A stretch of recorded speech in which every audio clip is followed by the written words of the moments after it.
Return of कहानी पेश करते हैं आज की नई कहानी। तो चलिए शुरू करते हैं। मेरे पति आज रोज़ से जल्दी अपने काम से घर आ गए थे।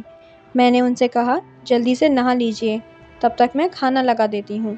मैं और मेरी सास खाना खा चुके थे, सिर्फ मेरे पति ही बचे थे। मैं किचन में गई और जल्दी से फ्रिज खोली तो दोपहर की बची हुई सब्जी थी। मैंने जल्दी से गर्म किया और साथ में ताज़ी रोटियां भी बना लीं। उसके बाद मैंने चूल्हे पर चाय के लिए पानी चढ़ाया, क्योंकि हम सबकी आदत थी खाने के तुरंत बाद हम चाय पीते थे। मैं खाना लेकर बाहर आ गई। मेरे पति और सास चौकी पर बैठे हुए थे। मैंने खाना लाकर अपने पति के सामने रख दिया। वो खाना खाने लगे। हम सबके चेहरे पर एक खामोशी थी, जबकि मेरी सास के चेहरे पर एक अजीब सी मुस्कुराहट थी, जो मुझे कुछ गलत होने का संदेशा दे रही थी। लेकिन मैंने इस ख्याल को झटक दिया। मैं नहीं जानती थी कि मेरी ज़िंदगी में आगे कौन सा तूफान आने वाला है। मैं उठकर किचन में आई तो देखा चाय उबल चुकी है। मैंने चाय कप में छानी और ट्रे उठाकर बाहर निकल आई। लेकिन आगे का मंजर देखकर मेरे हाथ से ट्रे नीचे गिर गई और ऐसा लगा किसी ने मेरी जान निकाल दी हो। मेरे पति चौकी पर लेटे हुए थे और ज़ोर ज़ोर से अपना सीना मसल रहे थे। मेरी सास घबराकर उनके हाथ पैर मल रही थी और साथ साथ कह रही थी, क्या हुआ जीत, तुझे क्या हुआ, कुछ तो बता। मेरी सास चिल्ला चिल्ला कर रो रही थी। उसकी हालत देखकर मैं भागते हुए अपने पति के पास आई और उन्हें देखकर मैं भी चिल्लाने लगी। मेरे पति का सारा जिस्म नीला पड़ गया था और उनके मुंह से सफ़ेद झाग निकल रहे थे। वो अपना गला पकड़कर बिना पानी मछली की तरह तड़प रहे थे। इससे पहले मैं कुछ समझती या किसी को मदद के लिए बुलाती, अचानक मेरे पति का जिस्म सूखकर कांटा हो गया और उनके आंखों की पुतलियां भी बेजान हो गईं। 2 मिनट में ही मेरी पूरी दुनिया खत्म हो चुकी थी। मेरे पति मुझे और अपनी माँ को अकेला छोड़कर इस दुनिया से जा चुके थे। मेरे सब कुछ मेरे पति ही थे। उनकी इस तरह अचानक मौत ने मुझे दहलाकर रख दिया। मैं बिल्कुल खाली हाथ रह गई थी। उनके अलावा मेरे आगे पीछे कोई नहीं था। हमारे घर का शोर सुनकर पड़ोसी और मोहल्ले वाले भी हमारे घर आ चुके थे और आगे का मंजर देखकर वो भी हैरान रह गए। अचानक मुझे अपने आसपास घुटन का एहसास हुआ और मेरी आंखों के सामने अंधेरा छा गया। मुझे अपने आसपास की सभी चीज़ें चकराती हुई महसूस हुईं। मैंने दीवार का सहारा लेना चाहा, लेकिन मैं अपना सुध-बुध खो बैठी थी और अगले ही पल मैं ज़मीन पर गिर गई। मुझे होश आया तो मैंने खुद को अपने कमरे में पाया। मेरा सर अभी भी भारी था। मैंने इधर-उधर देखा तो अगले ही पल मेरे पति का बेजान वजूद मेरे नज़रों के सामने आया। मैं जल्दी से उठकर बाहर आई। सुबह हो चुकी थी। मैं पूरी रात बेहोश थी। मैंने देखा मेरे पति की लाश घर के बाहर पड़ी थी और मेरी सास उनके चारपाई से लगकर बैठी हुई थी। उनकी आंखों को देखकर लग रहा था जैसे वो पूरी रात रोई हों। जवान बेटे का गम जो था, एक माँ करती भी तो क्या। फिर मैं जैसे ही अपने पति के लाश के पास पहुंची तो मोहल्ले की सारी औरतें मुझे देखकर एक दूसरे से कहने लगी, देख लो, हो गई महारानी की सुबह, कैसी बेशर्म औरत है। पति की लाश पड़ी है और यह अपनी नींद पूरी कर रही है। अरे बेशर्म, कुछ तो शर्म कर। तेरी बूढ़ी सास कल शाम से ही चारपाई से लगकर बैठी है। पानी का एक घूंट भी इन्होंने नहीं पिया। फिर भी इन्हें तेरा ही ख्याल रहा कि तुझे उठाया ना जाए, कहीं तेरी तबीयत ना खराब हो जाए। इस हाल में भी इन्हें तेरा ही ख्याल रहा। और एक तू है जो पहले अपने पति को जान से मार डाली और फिर बेशर्मी से इस घर में रहकर अपनी नींद भी पूरी कर रही है। अरे तुझे तो शर्म से डूब मरना चाहिए, ऐसे गुरूर से हमारे सामने खड़ी है। मैं हैरानगी से उनकी बातें सुन रही थी। वह कितनी सफाई से सारा इल्ज़ाम मुझ पर डाल रही थी। मैं इसी सोच में थी। फिर मैं अपने पति के पास जाने लगी। चारपाई तक पहुंची ही थी कि मुझे लगा जैसे मेरा बाल कोई खींच रहा हो। मैंने जैसे ही मुड़कर पीछे देखा तो मेरी सास मेरा बाल मुट्ठी में पकड़कर खींचे जा रही थी।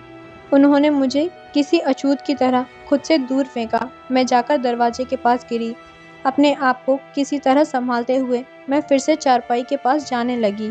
तभी मेरी सास मेरी तरफ आईं और उन्होंने एक ज़ोरदार थप्पड़ मेरे मुंह पर मारा। मेरा मुंह लाल हो गया, गाल सूज गया और होंठ फट गए थे और खून बहने लगे। अभी मैं ठीक से संभल नहीं पाई थी कि उनकी बातों ने मेरे पैरों तले ज़मीन खींच ली। वो कह रही थीं कि मेरी नज़रों के सामने से दूर हो जाओ, तुम मेरे बेटे की कातिल हो। तुमने मेरे बेटे को मार दिया, उसकी जान ले ली। जब से मेरे बेटे की ज़िंदगी में आई है, उसकी ज़िंदगी नर्क से बदतर बना दी है। फिर भी तेरे कलेजे को ठंडक नहीं पड़ी कि तूने उसकी जान ले ली। मैंने उनके आगे हाथ जोड़कर कहा, मैंने कुछ नहीं किया, मैंने इनकी जान नहीं ली। मैं ऐसा क्यों करूँगी भला? वह मेरे पति थे, आप मुझे उनके पास जाने से ना रोकें। लेकिन मेरी सास पर मेरे किसी बात का असर ना हुआ। उन्होंने मुझे बाजू से पकड़ा और गेट के पास ले जाकर धक्के मार मुझे बाहर निकाल दिया। मेरे ऊपर विपत्ति का पहाड़ टूट पड़ा। एक तो पति की जुदाई और दूसरा घर से बेघर हो गई। मैं गेट के साथ लगकर रोने लगी। मैं काफ़ी देर तक वहीं पर खड़ी रही, लेकिन अंदर वाले सब पत्थर दिल हो चुके थे। मैं टूटे हुए दिल के साथ सड़क पर चलने लगी। मेरा और कोई ठिकाना नहीं था। जाती तो और कहाँ जाती? अचानक मुझे एक औरत की आवाज़ सुनाई दी। वो कह रही थी कि भगवान के नाम पर कोई मेरी मदद करो, मेरा बच्चा 2 दिन से भूखा है। कोई तो मेरी मदद करो, कोई तो मुझ पर रहम करो। मैंने देखा मेरी साड़ी के आंचल में बंधा उस वक्त मेरे पास 1000 का नोट थे। मैंने वो नोट उस औरत को दे दिया। उस औरत की गोद में एक छोटा बच्चा था जो रो रहा था। शायद उसको भूख लगी हुई थी। उस औरत ने मेरी तरफ देखा और कहने लगी, बेटी कहाँ जा रही हो और रो क्यों रही हो? क्या तुम भी मेरी तरह दुखी हो? मैंने उसकी बात सुनते ही घबराकर इधर उधर देखने लगी। मैं अपने घर से बहुत दूर निकल आई थी। उस औरत ने कहा, भगवान तुम्हारा भला करे, तेरी सारी मुश्किलें आसान हो, तू सदा सुखी रहे। ऐसे सड़क पर ना चल, जा अपने घर चली जा। मैंने कहा, मेरा कोई घर नहीं है, मैं बेसहारा हूँ। उसने कहा, तू बेसहारा नहीं है, जा तू अपने घर चली जा, तेरा घर तेरी राह देख रहा है, तेरे पास तो सब कुछ है, फिर क्यों सड़क पर खाक छान रही है? तू तो मलिका है, जा अपने घर संभाल, अपने घर जा, वहाँ तुझे ऐसी खुशी मिलेगी कि तूने कभी सपने में भी नहीं सोचा होगा। मैं बड़ी हैरान हुई कि उस घर में तो मेरे जवान पति की मौत हुई है, मेरी पूरी दुनिया लुट चुकी है, भला वहाँ मुझे कौन सी खुशी मिल सकती है? हालत के आगे मजबूर होकर मैं अपने घर की तरफ जाने लगी और सोचा, जाकर देखूं तो सही कौन सी खुशी मिलने वाली है। और खुशी नहीं भी मिली तो एक बार फिर से मैं अपनी सास के पैरों में गिर जाऊंगी। हो सकता है कि उनको मुझ पर दया आ जाए और वो आखिरी बार मुझे अपने पति से मिलने दें। ये सोचते सोचते वह अपने अतीत के गलियारों में खो गई। मेरा नाम रोशनी है। मैं एक छोटे से शहर में रहती हूँ। मेरे साथ मेरे पति और मेरी सास रहती है। अभी मेरी उम्र 32 साल है। यह बात उस वक्त की है जब मैं 21 साल की थी और शहर के सबसे अच्छे कॉलेज में पढ़ा करती थी। मुझे पढ़ाई में कुछ खास दिलचस्पी नहीं थी, लेकिन पापा की सख्ती की वजह से मजबूरी से पढ़ रही थी। मेरे पिता एक मशहूर बिजनेसमैन थे, लेकिन उनका रवैया हमारे प्रति शुरू से ही काफ़ी सख्त था। मैंने अपनी पूरी ज़िंदगी में उन्हें कभी मुस्कुराते हुए नहीं देखा था। वह हर वक्त गुस्से में रहते। ऐसा नहीं था कि इसकी कोई वजह थी, वो स्वभाव से ही ऐसे थे। मैं उनकी इकलौती बेटी थी, लेकिन फिर भी उन्होंने मुझसे कभी प्यार से बात नहीं की।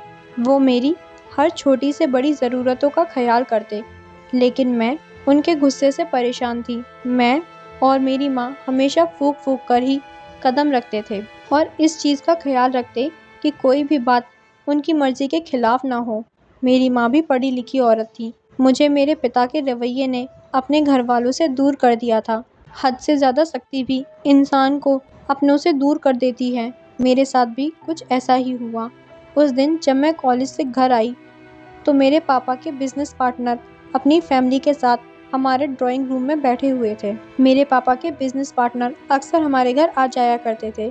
मैंने खाना खाया और सो गई। शाम को सोकर उठी तो माँ ने बताया कि तुम्हारे पापा ने तुम्हारी शादी अपने बिजनेस पार्टनर के बेटे आशुतोष से तय कर दी है और अगले कुछ दिनों में तुम्हारी सगाई होने वाली है और उसके बाद शादी। उनकी बातें सुनकर मुझे ऐसा लगा कि मेरे तन बदन में आग लगा दी हो। मैंने माँ से इसका विरोध किया तो माँ ने कहा, खबरदार जो उल्टी सीधी कोई हरकत की, अपने बाप के गुस्से से वाकिफ होना, इसलिए कोई भी हंगामा करके अपने और मेरे लिए कोई मुश्किल न बढ़ाना। मैं गुस्से से अपने कमरे में चली गई और अपना फ़ोन लेकर तुरंत अजीत को फ़ोन मिलाया।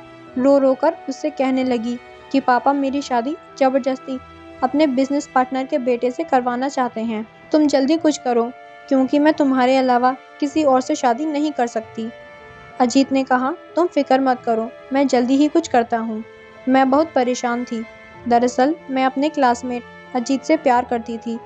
अजीत दिखने में ठीक ठाक था, उसका ताल्लुक एक मिडिल क्लास घराने से था, लेकिन मैं उसके लिए कुछ भी कर सकती थी क्योंकि वो बहुत अच्छा था। उसके घर पर सिर्फ उसकी माँ और वो रहते थे। उसके पिता बहुत पहले ही गुजर चुके थे। उसकी बड़ी बहन थी जिसकी शादी बहुत पहले ही हो चुकी थी। अजीत के पिता का एक छोटा सा कारोबार था जिसको अब अजीत ही संभालता था। लेकिन मुझे इस बात से कोई एतराज़ नहीं था क्योंकि मैंने कभी भी अपने पैसे पर घमंड नहीं किया कि मैं बड़े बाप की बेटी हूँ। दिन ऐसे ही गुजरते गए और मेरी सगाई आशुतोष से हो गई, लेकिन मैं इस शादी से खुश नहीं थी। धीरे धीरे करके मेरी शादी का दिन भी आ गया। मेरी शादी के एक हफ्ते पहले अजीत और उसकी माँ मेरे लिए रिश्ता लेकर आए थे। यह सब देखकर मेरे पिता ने उनको बेइज्जत कर घर से निकाल दिया और मुझसे मेरी मोबाइल भी ले लिया। मैं बहुत ज़्यादा उलझन में थी कि अब मैं क्या करूं। जिस दिन मेरी शादी थी उस दिन लगभग दोपहर 2 बजे मुझे तैयार होने पार्लर जाना था। माँ ने मेरी सहेली को मेरे साथ भेजते हुए कहा, टाइम से घर आ जाना। मैंने सहमति से अपना सिर हिला दिया और दोनों सहेलियां गाड़ी में बैठकर पार्लर जाने के लिए निकल गईं। मैंने जल्दी से अपनी सहेली के हाथ से मोबाइल लिया और तुरंत अजीत के पास फ़ोन मिला दिया। अजीत ने पहले बहुत नाराज़गी जताई कि तुम्हारे पापा ने हमारे साथ अच्छा नहीं किया, उन्हें मेरी माँ की बेइज्जती नहीं करनी चाहिए थी, लेकिन फिर भी मैं तुम्हारे खातिर सब कुछ भुला देता हूँ। तुम मुझे बताओ कि अब मुझे क्या करना है। मैंने अजीत से कहा, अब हमारे पास एक ही रास्ता है कि हम दोनों भागकर कोर्ट मैरिज कर लें। मैं पार्लर में हूँ, तुम आओ और मुझे जल्दी ले जाओ। हम आज ही कोर्ट मैरिज कर लेते हैं। अजीत ने कहा, क्या यह सब ठीक होगा? मैंने कहा, सब कुछ ठीक ही होगा। मैं उनकी इकलौती बेटी हूँ। धीरे धीरे करके वो सब कुछ भुलाकर मुझे अपना लेंगे। अजीत ने कहा, अच्छा ठीक है, मैं तुम्हारे पार्लर के पास आकर ही खड़ा रहूँगा, तुम मुझे फ़ोन कर देना। पार्लर के बाहर पहुँचते ही मैंने ड्राइवर को बहाना करके घर भेज दिया। उनसे कहा, मेरे लहंगे का मैचिंग दुपट्टा घर में ही छूट गया है, आप मुझे वह लाकर दे दीजिए, तब तक मैं तैयार होती हूँ। ड्राइवर के जाने के बाद मैं तुरंत अजीत को फ़ोन किया और उससे आने को कहा। वह अगले ही पल मेरे पास आ गया। मैंने अपनी दोस्त को सब कुछ समझा दिया था और उसके बाद मैं अजीत के साथ चली गई। हम दोनों ने मंदिर में जाकर शादी की और उसके बाद अजीत की दुल्हन बनकर उसके घर आ गई। मैं ये नहीं जानती थी कि मैंने यह कदम उठाकर कितनी बड़ी गलती की है। उधर जैसे ही मेरे माँ बाप को मेरे लापता होने की खबर मिली तो उन पर तो सातों आसमान एक साथ ही टूट पड़े। उन्होंने कभी सोचा भी नहीं था कि मैं ऐसा भी कुछ कर सकती हूँ। मेरे घर तो कयामत आ गई थी। मेरे पापा उसी वक्त मुझे जान से मारने के लिए निकले, लेकिन माँ ने उनका पैर पकड़कर कहा, इतना गुस्सा मत करिए, वह हमारी इकलौती बेटी है, भले ही आप उसे माफ़ न करें लेकिन उसे बख्श दें, उसके साथ ऐसा कुछ ना करें। माँ के लाख समझाने पर पापा किसी तरह माने। मुझे अजीत के घर आए 1 हफ्ता हो गया था, लेकिन मेरे मायके में खामोशी थी। मैं यह न समझ सकी कि तूफान के आने से पहले हर तरफ खामोशी ही होती है। मैं सुकून से अपने ससुराल में ज़िंदगी गुजार रही थी। मेरी सास बहुत अच्छी थी, ज़िंदगी बहुत अच्छे से गुजर रही थी। मैंने अपनी पढ़ाई छोड़ दी थी, लेकिन अजीत ने अपनी पढ़ाई जारी रखी और साथ साथ वो अपना काम भी करते थे। मेरी सास आस पड़ोस के कपड़े सिलाई करती थी। मैंने भी उनके साथ रहते रहते सिलाई सीख ली थी। मेरे ससुराल वालों की स्थिति बहुत अच्छी नहीं थी। मुझे शुरू में परेशानी हुई, लेकिन धीरे धीरे मैं यहाँ एडजस्ट हो गई। इसी तरह हमारी शादी को 6 महीने गुजर गए। मुझे महसूस हुआ कि मेरी सास का रवैया मेरे साथ कुछ अजीब सा होता जा रहा है। वो बार बार मुझसे कहती थी, अब तुम्हें अपने माँ बाप से मिलने जाना चाहिए। क्योंकि तुम उनकी इकलौती बेटी हो। वह तुम्हें याद करते होंगे और अब तक तो उन लोगों ने तुम्हें माफ़ भी कर दिया होगा, लेकिन मेरे अंदर इतनी हिम्मत नहीं थी कि मैं अपने बाप के गुस्से का सामना कर पाती। उनकी बातों पर मैं हर बार कोई ना कोई बहाना करके टाल देती। खैर, दिन गुजरते जा रहे थे। अजीत का रवैया भी मेरे प्रति कुछ अजीब सा होता जा रहा था। मैंने उनसे उनके रवैये के बारे में पूछना चाहा, फिर सोचा हो सकता है काम का प्रेशर ज़्यादा हो, इसलिए परेशान हो। ये सब सोचते हुए मैं घर के दरवाजे तक पहुंच गई। जैसे ही दरवाज़ा खोला तो सामने का मंजर देख मेरे होश उड़ गए। दरवाज़ा खोलते ही मेरे ऊपर फूलों की बारिश होने लगी। गुलाब की ताज़ा पत्तियां मेरे ऊपर गिरते जा रही थीं। मैंने नज़र उठाकर देखा तो मेरे पति की लाश गायब थी और साथ ही साथ सारे लोग भी गायब थे। घर को फूलों की मदद से सजाया गया था। फूलों से दरवाजे से लेकर अंदर पहुंचने का रास्ता बनाया गया था। यह सब देखकर मैं बड़ी हैरान हुई कि यह क्या है। यह तो मातम वाला घर था, यहाँ तो मातम होना चाहिए था। तो यह सब क्या है? मेरे पति की लाश कहाँ गई? मेरी सास कहाँ गई? मुझे कुछ समझ नहीं आ रहा था। मैं उन फूलों की पत्तियों से गुजरते हुए घर के अंदर गई। मेरी सास के कमरे से बातों की आवाज़ आ रही थी। अंदर से आने वाली आवाज़ सुनकर मुझे अपने कानों पर यकीन न हुआ और मुझे उस औरत की बातें सच लगने लगीं। उसने सच ही कहा था। मैं बेसहारा नहीं बल्कि भोली और कम अक्ल हूँ। मेरी नाक के नीचे इतनी घिनौनी साजिश रची गई, लेकिन मैं बेखबर रही। कैसे मोहब्बत की आड़ में मेरे साथ इतना गंदा खेल खेला गया। मुझे बेतहाशा खुद की कमअक्ली पर गुस्सा आ गया। मैंने कैसे एक शख्स को इतना मौका दे दिया कि वह आकर मेरी ज़िंदगी से खेल गया। मेरी सास मेरे पति से कह रही थी कि सारी तैयारी हो गई है, तुम जाओ और उसे कहीं से भी ढूंढ कर लाओ। मेरे पति ने कहा, मैं तो उसकी नज़र में मर चुका हूँ, वो कैसे आएगी मेरे साथ। फिर मेरी सास ने कहा, वो बहुत भोली है, तुम उसके सामने कोई बहाना कर देना, कह देना कि मैं बेहोश हो गया था, तो लोगों ने मुझे मुर्दा समझ लिया। तो इसमें मैं क्या कर सकता हूँ? कुछ भी करके किसी भी कीमत पर उसे वापस लेकर आओ। तुम जानते हो ना कि जिस मकसद के लिए तुमने उससे शादी की थी वह अब जाकर पूरा हुआ है। अब उसे ऐसे तो जाने नहीं दे सकते ना। कितना इंतज़ार किया था मैंने इस दिन का। मैं कितनी खुश हुई थी जब तूने मुझे आकर बताया कि तुमने एक बहुत अमीर लड़की को अपने जाल में फंसा लिया है। लेकिन मुझे क्या पता था कि उसका खड़ूस बाप इतना सख्त होगा। जब तुम दोनों भागे तो मैं यही समझी कि वह अपनी इकलौती औलाद को माफ़ कर देगा, लेकिन नहीं, उस बुढ़े ने तो सारा प्लान ही चौपट कर दिया। और इसको देखो, लैला कहीं की तुम्हारे से चिपक कर ही बैठ गई। मैंने तो तुम्हारी मौत का ड्रामा इसलिए रचा था कि उस पर इल्ज़ाम लगाकर उसे घर से निकाल दूंगी, क्योंकि उसके मायके से तो एक फूटी कौड़ी भी नहीं मिलनी थी। हम कब तक उसे मुफ्त की रोटियां खिलाते रहते। मैं हैरत से खड़ी उनकी बातें सुन रही थी। अभी और क्या क्या सुनना बाकी था। अगली बात सुनकर तो लगा जैसे कयामत तो अब आई।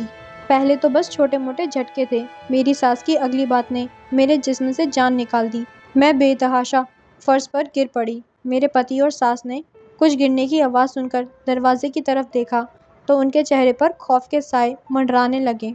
उन्होंने मुझे उठाकर बिस्तर पर लिटाया और जब मुझे होश आया तो मेरा पति अजीत कमरे में बेचैनी से टहल रहा था। मैं तुरंत उठी और कहा, मुझे अपने माँ बाप के घर जाना है। मैं उनकी कोई भी बात सुने बगैर बाहर की तरफ बढ़ गई और अपने मम्मी पापा के घर जाने लगी। वहाँ पर पहुँची तो पता चला कि मेरे पापा एक हफ्ते पहले ही इस दुनिया से चल बसे और अपनी पूरी प्रॉपर्टी मेरे नाम कर गए। मेरी माँ मुझे देखते ही मेरे गले लगकर रोने लगी। यही हाल मेरा भी था। दरअसल अजीत ने मुझसे दौलत की लालच में आकर शादी की थी। पहले तो सब ठीक रहा, लेकिन जब उन्हें पता चला कि मेरे पापा गुस्से में मुझे फूटी कौड़ी नहीं देने वाले तो उनका दिल मेरी तरफ से खट्टा हो गया। दोनों माँ बेटे मुझे निकालने की वजह ढूंढने लगे और जब उन्हें कोई वजह ना मिली तो अपने मरने का ड्रामा ही रच बैठे और मेरे ऊपर इल्ज़ाम लगाकर मुझे घर से बाहर कर दिया। पर मेरे घर से जाते ही उन्होंने किसी से खबर सुनी कि मेरे पापा मर गए और अपनी पूरी प्रॉपर्टी मेरे नाम कर गए। तो यह खबर सुनते ही मेरा पति उठकर बैठ गया। मोहल्ले वाले कुछ तो डर गए और कुछ ने वजह जानने की कोशिश की तो उन्हें ऐसा महसूस कराया कि उसे तो कुछ याद ही नहीं। सबने यही समझा कि हमारी ही गलती है, हमने बेहोशी को मौत समझ लिया। एक एक करके सारे लोग वहाँ से चले गए। मेरी सास और मेरे पति प्रॉपर्टी की लालच में अब मुझे वापस लाना चाहते थे ताकि मेरी पूरी प्रॉपर्टी अपने नाम करवा सकें, और इसलिए उन्होंने मुझे खुश करने के लिए मेरे स्वागत का पूरा इंतज़ाम किया। लेकिन मैंने भी फैसला कर लिया था कि मैं उन्हें कभी माफ़ नहीं करूँगी। शाम होते ही मेरे पति और मेरी सास मेरे घर आ गए और मुझसे माफ़ी मांगने लगे, लेकिन मुझ पर उनके किसी भी बात का कोई असर नहीं हुआ। वह मायूस लौट गए। कुछ दिन बाद मुझे पता चला कि मेरी सास को उनके किए की सज़ा मिल गई और उनके पूरे शरीर में फालिस मार गई।